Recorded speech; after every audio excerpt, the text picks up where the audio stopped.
validated Mikey Sherrill's election I didn't result. say you said that, but I also dispute the idea that there's any proof that this is widespread. I think there are thousands of non-citizens on the voter rolls in New Jersey, and I'm pretty concerned about that. I would call it a widespread problem. I think the bigger problem here is that... What's your definition of widespread, by the way? Is it 1%? Is it 2%? I don't know, more than 100? I think it's a big problem. What's yours? What's your tolerance for this? Hold on. This is not about tolerance. So here's Scott Jennings coming in and laying the smackdown and saying, what's your tolerance, Abby? Tolerance. This is about, is it widespread or is it something that is relatively rare, You're pounding him over the word widespread. I just would ask you, Scott, what is your tolerance for any fraud at all? Is it widespread? Absolutely. Over 6,000 people. What is your bar for widespread? She said, my bar is I want no tolerance. Okay. I have zero tolerance. So what is your tolerance for American citizens? By the way, this isn't the only place this is happening. What is your tolerance for American citizens whose valid voter registrations are invalidated by incorrect databases? What's your tolerance for that? I don't have... What the heck is she talking about? What? In the electoral system, including putting non-citizens on the rolls. So then why are we not keeping the same energy for that as we are for this? I do have energy. As you know, I've come out here and long argued that every time we don't clean up the voter rolls, that every time a non-citizen makes it onto the voter rolls, it invalidates some legal person's vote. What about when an American is not allowed to vote when they are eligible to vote? I don't have any tolerance for that either. What is she talking about? Again, I don't really know if this is cringeworthy or what, but it's just really, really strange.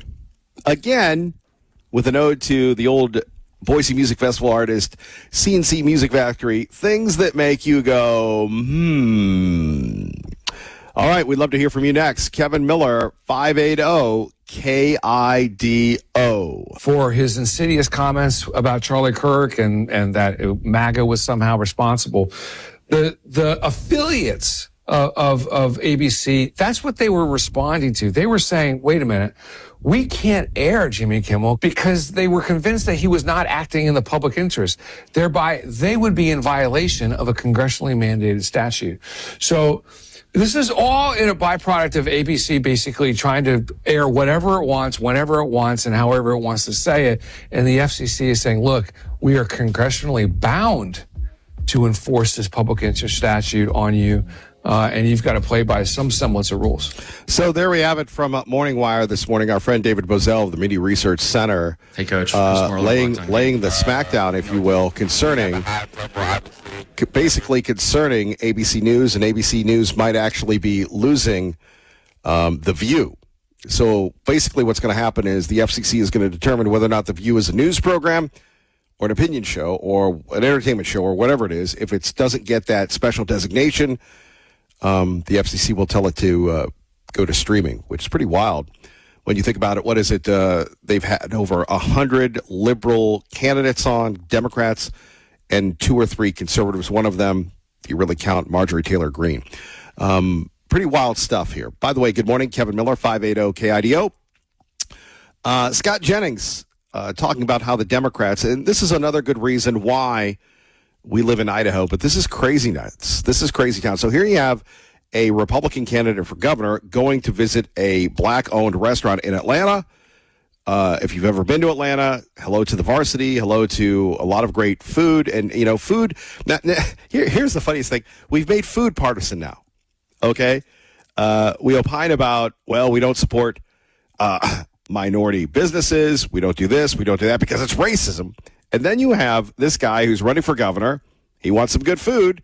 So he goes in, and this is what happens. And leftists in Georgia trying to cancel and destroy a business because they let a Republican eat inside. You know what's crazy about Keisha Lance Bottoms? She used to be the mayor of Atlanta. In fact, she was mayor during COVID, during the BLM riots. She let Atlanta burn during the BLM riots. How many small businesses were destroyed during that? And during COVID, she was all part and all for the draconian policies that canceled and closed forever dozens and dozens and dozens of restaurants and other small businesses. Now she's back to her old ways, the Grim Reaper of the small business in Georgia, Keisha Lance Bottoms, in her deranged lunatic campaign trying to cancel a restaurant because a Republican had the temerity to show up and eat and say something nice about it. Understand what we're dealing with. Odd, strange, crazy. Once again, another reason why we thank the good Lord we live in Idaho. And you have businesses here. Well, we don't want any controversy. We don't want anything. And look, I get it. You're in the business to make money. But so now sports has become partisan. Now we're going to have food becoming partisan. And how would you feel? Here you have, we always talk about, well, this racism, that racism. We have the Smithsonian saying that if you're polite, that's white supremacy. And then you have this guy coming in going, hey, I want to see beyond the segregated grounds of our past. I just want some food. And then we have the mayor of Atlanta, African-American, female, very talented, apparently very progressive, trying to cancel a business. I mean, what's political about barbecue or, brisket or, my favorite, buffalo wings? I don't really get it. But to do that, I mean, most of us know, and, most people don't know the magic of talk radio and this audience, but primarily it's made up of people that are hard chargers, business owners, revenue generators, producers. That is this audience. And it's tough enough to make it in the restaurant business. You don't have to watch Chef Ramsay going to Ohio last night or wherever else he went and doing the restaurant makeover stuff. That's a television show. But to go in and serve every day and to put up with people every day and then to become so good at so of a competitive business and to deal with rising costs, crazy employees, wacko customers, and then you have a politician that perhaps has never worked behind a grill, never taken an order. If she has, we'll apologize in advance. If she hasn't, I don't think you've ever lived. I don't know about you, but the older I get, the more sensitive I get to others that are in the service business. The person taking your call, they didn't make the thing to upset you, but we take it out on them. Or the idea, and I used to be this way, you go into a restaurant, you expect to be served, you expect to be entertained. What's it like for that person? And then all of a sudden, the former mayor of Atlanta, that's the Democratic nominee for governor, deciding that you're a threat because you served a Republican? Isn't that racism? I mean, pulled pork, potato salad, coleslaw should be above politics, correct? Speaking of politics, do you like shrimp? Secretary, are shrimpers farmers?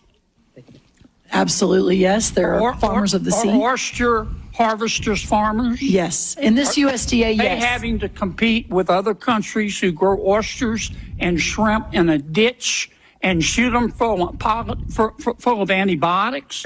100% yes. And if you eat too much of that foreign shrimp and oysters, you'll grow an extra ear, won't you?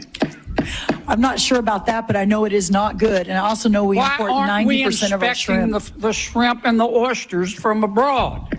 Well, it goes much larger than that. Why are we importing so much from abroad, which goes to the president's trade agenda? I'm in big trouble. Yes, you are. Guys, look, we need straight answers now. We're down to it. There we have it. Senator Kennedy. There we had Brooke Rollins, Agricultural Secretary, Pete Hegseth, Secretary of War, meeting before Congress. And now we've learned fishermen and foreign shrimp people and oyster people are farmers. But, the idea, and look, we see this in Idaho. Why are we importing food when we grow enough to feed the world? Nobody else did that. Not Barack Obama, not Joe Biden, not George Bush. There's nothing wrong with being America first. In fact, that's the key, America first. By the way, do want to congratulate our winners, Tommy, Sandra, Chris, and Stephen, winning those tickets to Mannheim Steamroller. We are going to continue to give away those tickets throughout the week. Win them before you can buy them, because it won't be long before it's Christmas time, and we'll be saying, boy, I can't wait for those triple digits, can't wait for the heat to get back. But until then, you can win those tickets courtesy of 580 KIDO. Thanks to the Ford Idaho Center for that. Another big soundbite, if you will. I had to get in John Kennedy about the shrimp in the ears. Personally, for me, I don't think that fishermen are farmers. You go out on the boat, you go into the snake, and you fish, and then you come home. The farmers, no days off, no this, no that. But again, I'll digress. I'll pass that off to the Secretary of Agriculture. Here again, we have Senator Gary Peters of Michigan, who's very mad at Pete Hegseth. Clearly, the war is not over yet. After months of conflict, our strategy to win remains unclear. I have long said the United States has the strongest military in history in the world, and I have no doubt that our brave service members can execute any mission and prevail in any battle. But without a clear winning strategy, we're at risk of being in another forever war that'll put our service members in continued harm's way and continue to cost taxpayers billions of dollars. Secretary Hegseth, despite your failure to win this war, you are back now before Congress asking for almost $70 billion in additional funding. You're asking the American people for a blank check because, once again, the Trump administration's efforts have been an utter and complete failure to win this war to this point. So my question for you, sir, is how is your strategy different than what we've seen in the past? So far, we have not seen a strategy that's been successful. You mentioned nuclear material is the primary goal of the war. It still exists. We haven't dealt with that issue yet. You talk about the destruction of missiles, and yet the missiles that we saw hit recent targets are actually somehow more lethal, more deadly, more maneuverable than what we have seen in the past. So they're obviously improving their munitions. The Strait of Hormuz is still closed, reminding everybody it was open before the war. Prices were lower for everybody until the war, and it still remains closed.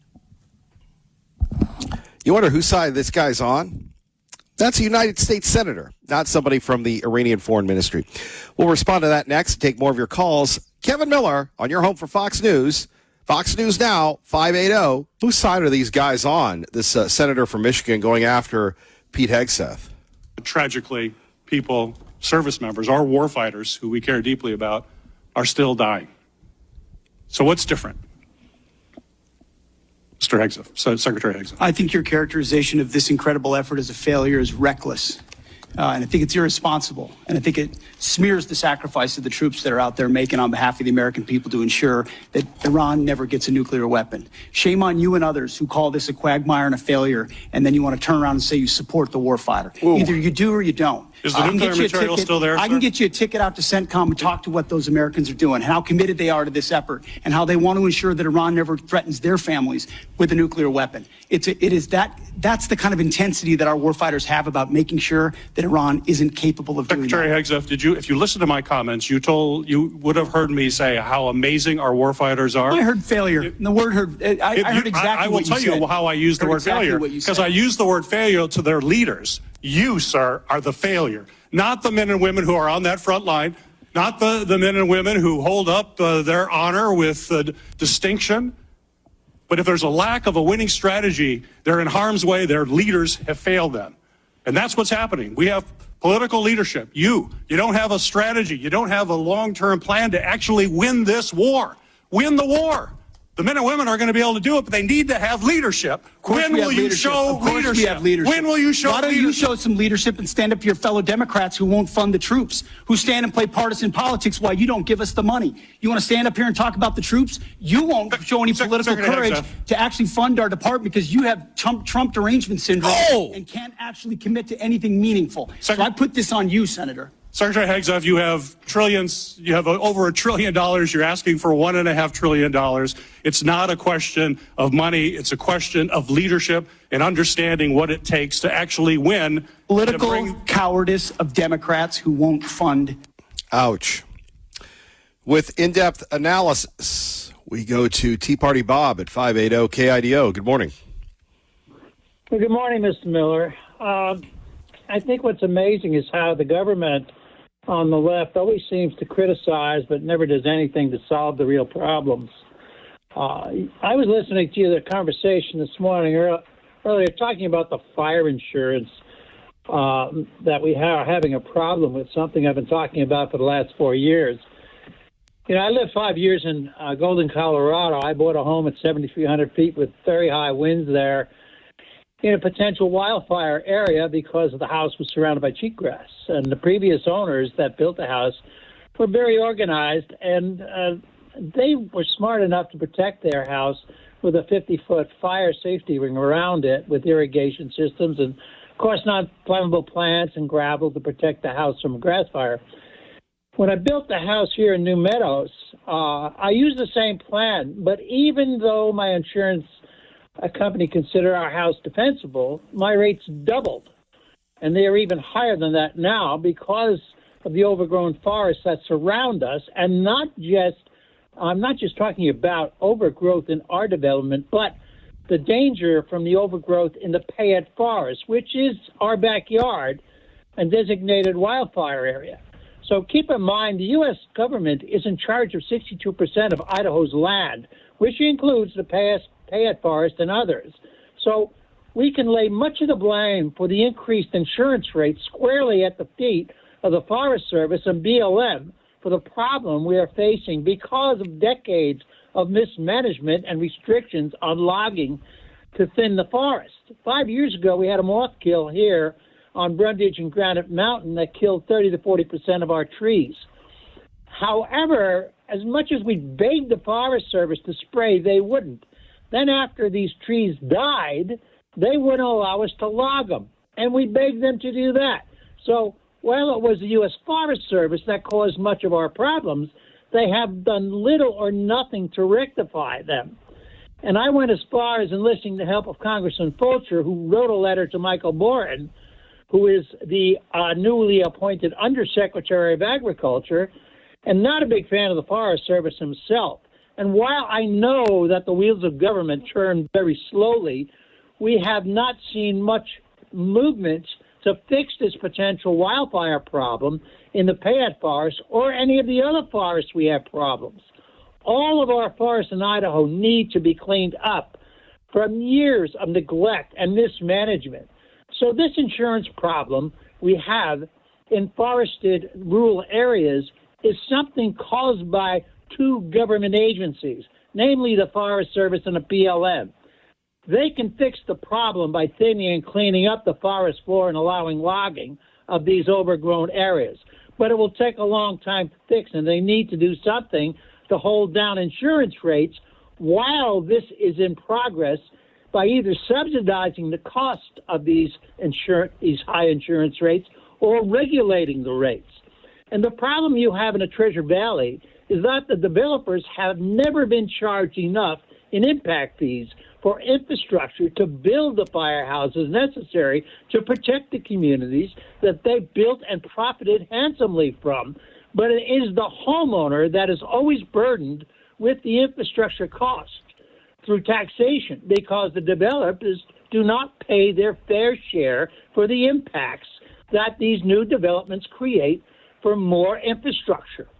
So whether it be roads, schools, firehouses, water treatment plants, or more electric grid, infrastructure is important. And if we don't get the money from those who are profiting from it, we're going to wind up paying for it ourselves. So government is, again, not the solution, but the problem, and they need to start taxing the people who seem to be giving them the money to run for election all the time. Because without their money, I don't think a lot of these guys would get elected. No, I'm with you, but let's go to something that we talked about earlier. and the lack of focus on this. And you have brought this up for years and years and years. I believe I've published a couple stories on it. I know you have extensively at the Gem State Patriot. But correct me if I'm wrong, has anybody brought this up at the legislature? Oh, please. You can talk until you're blue in the face. It doesn't seem like anybody in the legislature cares very much about the rural areas or what the Forest Service has been doing for decades. And I have had conversations, and they don't seem to go anywhere.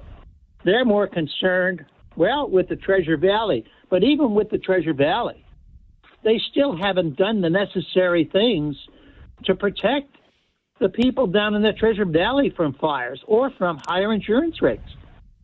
I mean, they all seem to protect the corporations, and that's what irritates me to no end.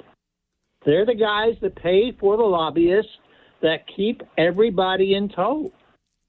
And until we change that, nothing's going to change. Everybody's going to continue to pay more while the developers continue to make a fortune, and the legislators go on their merry way doing whatever the heck they please to do because they don't care about the people. They just care about the money to get them reelected.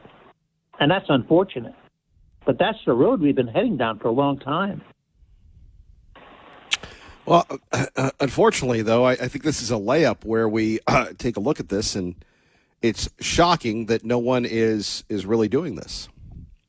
No, really, again, it's shocking that, this is a bipartisan issue. Why aren't we jumping on this? You know what I mean? I talk to people up here who are retired, having been on the board here for a number of years, and these people have seen their insurance rates go from $800 to $3,000 in 1 year. No abatement. Regardless of what they do, there is no abatement because of the area we live in. And who designated the Payette Forest as a wildfire area? It was the Forest Service. So the same thing goes down there. You have all of these new homes going up, and you need the facilities, but they don't seem to care about putting those facilities in when they are critical to the populations that are going to be moving into them. Not that anybody can afford a house anymore nowadays, but I don't know. People have to start taking action. Is it time to bring in Mandami? I don't know. I'm just trying to. I'm looking at this going. No, we don't need the Mandami. I know you're not a therapist here, but let's have a discussion at 580 KIDO. Let's just take a look at this. So here we have the insurance rates going up. Insurance companies, as you first broke at least 2 years ago, talking about canceling coverage. We're not talking California. We're talking here in Idaho. Yep. No one is addressing this issue. Nope. This is a layup. I don't under. And then we have the data centers. New York, Utah, Washington State. They're passing moratoriums on these things. And again, I'm not attacking. I'm observing. Here, we're just kind of letting the good times roll. Is it them or is it us? Personally, I think it has a lot to do with us. I think it has a lot to do with the fact that the people need to wake up and start holding their legislators' feet to the fire because they're not doing what they're supposed to do. They were hired to protect and preserve our way of life and the people who live in this state. We're the ones who pay their salaries. Unfortunately, they deal better with the people who pay for their elections. The cost of an election here has gone from $40,000 to $80,000 for a legislative spot nowadays. Now, who can afford that except the big corps? It's our fault for not holding their feet to the fire. I say that once again. People need to start complaining and people need to start talking. And we need to change. It's like changing your underwear every day. If you don't, you're going to start smelling pretty bad soon. Well, we need a change of the underwear down in our legislature. Well, let's make sure you change your underwear. I don't have a problem with that, my friend. Well, Kevin, Yes, sir. Thank you for your show, because you keep bringing, people who call in here keep bringing up the important items and the important problems, and I'm only hoping that they get a grip on what's going on in this state and how it's changing and how it's being controlled, not by the people who do the voting, but by the people who have the money. Money seems to run everything anymore, and I'm sure you've seen it as much as I have down in Star. Things change. I mean, I remember Star when there were only 5 houses in it. Yeah. Quite a change. Yes, unfortunately. Growth brings problems, and if you don't handle it, it will become some insurmountable problems that you can't fix. Well, I mean, you heard Mayor Phillips. I mean, he was refreshing how candid he was about all the things that have been approved before he got elected. And there's a reason why he did get elected, because it was just uncontrollable and running wild there. Hey, I was impressed with the fact that he knew about the flock cameras and how much they cost. Yeah. So, the guy who put them in, I don't think he knew anything about them. And the fact that this hasn't even been tested in the Supreme Court yet. Why would you spend $500,000 on flock cameras if they haven't even been okayed? You know, there's dangers here when you do things like that. We don't want to become a China. We don't want to become an England. You know, this is Idaho, for crying out loud. The Treasure Valley. What the heck do you need flock cameras for? Anyway, it was refreshing to listen to somebody who actually knew what he was talking about. We appreciate you, old friend. Thank you, my friend. I hope you have a great day. And thanks for my time. Thank you, Tea Party Bob. Kevin Miller, 580 KIDO. Here. And also the big rodeo coming up tomorrow in Meridian. This portion of the program brought to you by our friends at Treasure Valley Subaru. Is Mickey Mouse racist? Mickey Mouse is not racist. It's not racist. According to the Smithsonian Institution, one of your exhibits referenced Mickey Mouse as representing, quote, vestiges of long-standing traditions of blackface minstrelsy. Would you describe that as racist? No, the historical trajectory of the origins of Mickey Mouse tied directly so Mickey Mouse is rooted in racism. Is that your testimony? No, sir, it's rooted in minstrelsy. Minstrelsy, and you don't think that blackface minstrelsy is racist? It had certain unobvious racial overtones that have been well documented. Once again, Congressman Brandon Gill questioning folks at the Smithsonian. So Mickey Mouse is racist, being polite is racist, and our taxpayer dollars going for it. That's the idea that makes really sense, if you will. When we're talking about having the Republicans here, how much of this stuff has been going on that we really don't know about and wouldn't know about and continue not to know about? I wonder about that. I think about this. Our taxpayer dollars. Is Mickey Mouse racist? Are going to attack Mickey Mouse and others? It just seems kind of very odd to me, if you will. And this is the sick, demented, Sith-like vibe of the wokes.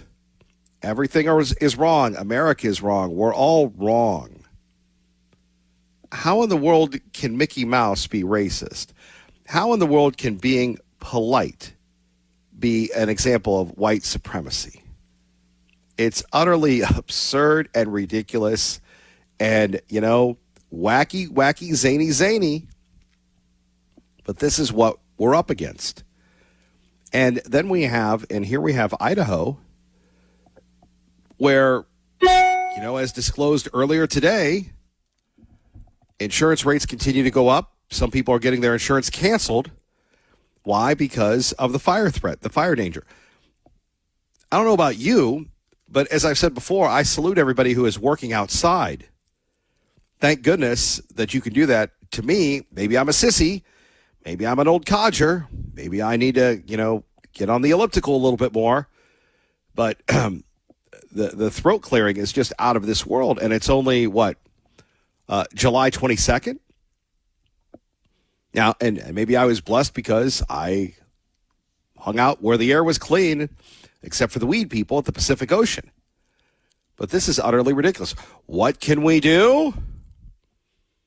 Well, we can do what we can, which is hold people accountable. And maybe that's not fun. Maybe that's not exciting. But if we don't, we have no one to blame but ourselves, especially when it comes to the rising cost of insurance. That's something I believe that we can control. And by the way, with all due respect, and maybe I have an oversimplistic view of management, if you're doing too much, then you start cutting things. So if we can't handle what we have right now, then it's time to put a governor on growth. I don't think that's asking too much if we can't protect the homes of people and apartments and mobile homes and cars of people that have been here, that continue to be here. If we can't handle new things until we pay for the old things. Question about why Netanyahu specifically is often targeted in some of your comments. For example, Venezuelan President Nicolas Maduro, he was arrested for a warrant that was here in the U.S., and you were very against that. So I guess how do you place more emphasis on the warrants that were issued by the International Criminal Court than here in the U.S.? How do you reconcile those two? I would say that the International Criminal Court is a body that seeks to hold those across the world accountable for crimes against humanity, for war crimes, for things of that nature. And I think that the United States should not only be a party to that court, but should also execute the warrants that that court issues. And what I have spoken up about Nicolas Maduro, who I've also described appropriately as a dictator, is that the violation of international law is one that has to also be taken very seriously. It stems from the same belief in the International Criminal Court. And now he is here in New York City. On that day when the United States did violate international law, I made clear that I was in opposition to that. And it all stems from the same belief in how can there be a sanctity in some... This guy really should move somewhere else. Again, another gracious, thank goodness we live in Idaho. This is Mandami saying that the criminal court's international law trumps American law. John Fetterman called him a clown. And, when you think about you're looking at someone who's progressive, I don't think it's out of line to just ask them, well, do you agree with Mandami? Are you part of the Big Tent Party? I'm simply saying that this is a city where if anyone feels a level of frustration or opposition, protest is something that we will always respect. I leave it to New Yorkers themselves to make that decision. And when it comes to Palestinian New Yorkers who are disappointed, I understand it. Because we are talking about someone who has been charged with crimes against humanity, someone who has visited this city on many an occasion and who has been welcomed by previous mayors. And I want to make it very clear that that welcome ends with me. I will not be welcoming Benjamin Netanyahu or any other war criminals when they come to this city. And I do believe that our federal government should join the International Criminal Court and ensure that there is accountability when it comes to crimes against humanity. Thank you. So there we have Mandami, who is making the claim that he's going to arrest Netanyahu. I don't think that he is going to be able to arrest Netanyahu. In fact, one could argue that Mandami's threats are a threat against a foreign dignitary. And you want to talk about violating international law?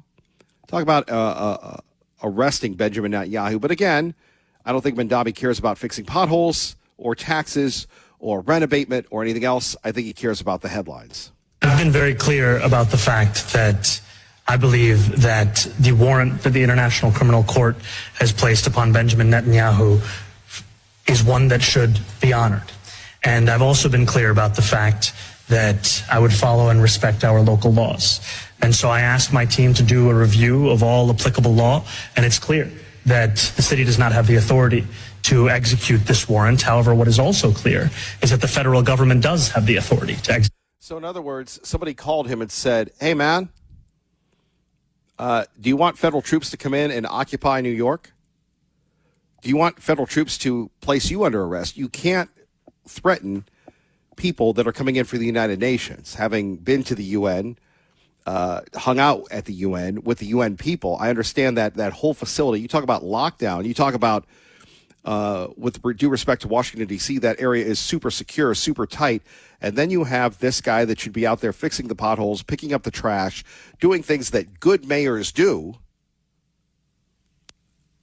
mouthing off, saying things. Apparently, somebody gave him a call and said, knock it off, Mandami. And if you're Chuck Schumer, if you're one of these Democrats, you're thinking, what the heck is going on? There is a truly, truly challenging issue within the Democratic Party. Does not supporting Israel make you anti-Semitic? Does saying that you want Benjamin Netanyahu arrested make you anti-Semitic? Or is that expression? I never thought that a mayor anywhere in the country would be saying these things, but this guy got elected and it wasn't close. He represents a view that continues to grow in our country. I disagree with this view. But again, it seems to be a generational thing where you have the young people that have been programmed not to be down with Israel are saying they're tired of the Israelis and Benjamin Netanyahu. Even Rahm Emanuel, who is Jewish, went over to Israel and laid the smack down. So what are you going to do if you're Israel? You truly have no friends. And Donald Trump, sometimes you feel like a nut, sometimes you don't. So again, I think somebody gave this guy a call and read him the riot act and said, look, Mandami, we have allowed you to do a lot of things. If you try to make a move on Benjamin Netanyahu, it's not going to be good for you. He's a little kid. He's gotten too much, too fast, too soon. And, they were right to call him out on these irresponsible statements. Is that the federal government does have the authority to execute this warrant. And I call on the federal government to join the International Criminal Court and to execute both this warrant as well as any warrant that the International Criminal Court holds. What country is this guy representing? Not America. Anyway, we proudly represent Idaho. We appreciate you listening. We're not going anywhere. Clay and Buck are next, followed by Sean Hannity, Lars Larson, and of course, Glenn Beck and George Norrie. All the great talkers right here, including you with me. God bless. Keep the faith.